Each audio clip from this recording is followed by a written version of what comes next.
The band is back together, the wrestling video game that never was, and Batista hates Philly. No offense. I'm Iain Chambers, and this is your Wrestlezone Roundup. Now, before we get stuck into all of the good stuff that happened this week, we have to start with the legend that was King Kong Bundy, who sadly passed away on Monday night, aged just 61. Now, many of us remember the big man for taking on the Hulkster for the title at WrestleMania 2.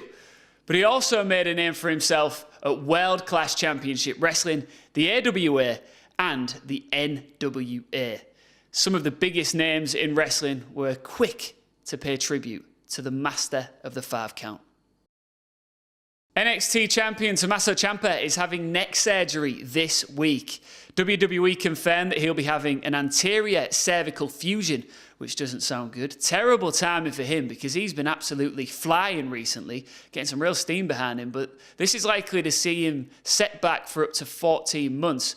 Good for him and wish him a very speedy recovery. Now, let's talk about Dean Ambrose. Dean Ambrose has been the talk of the town for the last few months, and this week was no different. Will he stay or will he go? Now, on Raw, after taking his time, he finally stuck out his fist and rejoined his Shield brothers, Roman and Seth. The band is officially back together, and they are tuning up to take on Drew, Baron, and Bobby this Sunday at Fastlane. All the talk is that just like when Jinder Mahal won the title, this is going to be a one-time thing. But the Facebook page for Wells Fargo Arena posted this. It says the Hounds of Justice will team up at a show there after WrestleMania on April the 22nd. WWE recently said that Ambrose won't be renewing his contract when it expires in April. What do you think? Is it all just nonsense, or is there any chance we could see Dean Ambrose stick around? Let us know what you think in the comments below.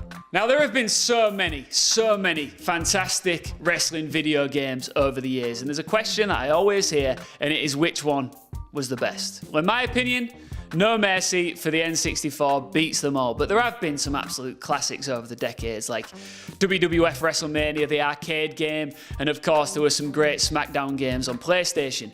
But there's one game that could be better than all of them, and we'll never get the chance to play it. It was revealed this week a wrestling game was developed for the NES that featured the likes of Ric Flair, Sting, and more. Now, the problem is, it was never released. This mystery game was called UWC and was made by a Japanese studio. It was in development way back in 1989 and was actually playable, as you can see in this video here, but it was left unfinished. Heartbreaking. Anyway, next. Well, let me tell you something, brother. Go on then. Did you know that WWE unveiled their latest addition to the list of inductees to the Hall of Fame? Torrie Wilson joins DX and the Honky Tonk Man in the class of 2019, dude. The game, Triple H tweeted that she brought beauty, class, athleticism, and more to a WWE ring and continues to spread a body-positive message to her fans and followers worldwide. So what you gonna do? What you gonna do when Torrie Wilson runs wild on the Hall of Fame, brother? Thanks, Hulk. All right, it's time now for WrestleZone's Instagrammies. Every week, we'll be dishing out a coveted Instagrammie to the wrestler that uploads the best photo or video to their Instagram. All right? The competition was fierce this week. Here's who made the shortlist. This post by Samoa Joe, wearing a Muhammad Ali t-shirt with his famous quote, "I shook up the world. Look at Joe's face." No caption needed, but is obviously, him and his t-shirt are referring to that huge, unexpected US title win on SmackDown that was his first title win since being on the main roster, and I'm sure you'll agree with me, was long overdue. Next, the evolution of Finn. Look at this picture of the Intercontinental Champion that he posted to his Instagram. To be fair, the only difference is the beard, innit? There's not much in it. But there could only be one winner. The man who, in my opinion, cut the best promo of the week. And he did it from his living room wearing a nose ring. The Animal, Dave Batista, posted this video before Raw, a week after beating up the Nature Boy Ric Flair on his 70th birthday celebration.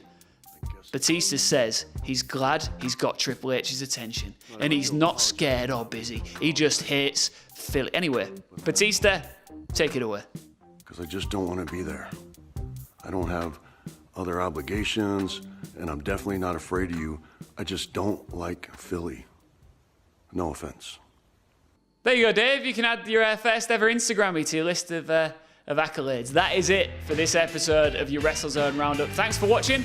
I'll be back next week.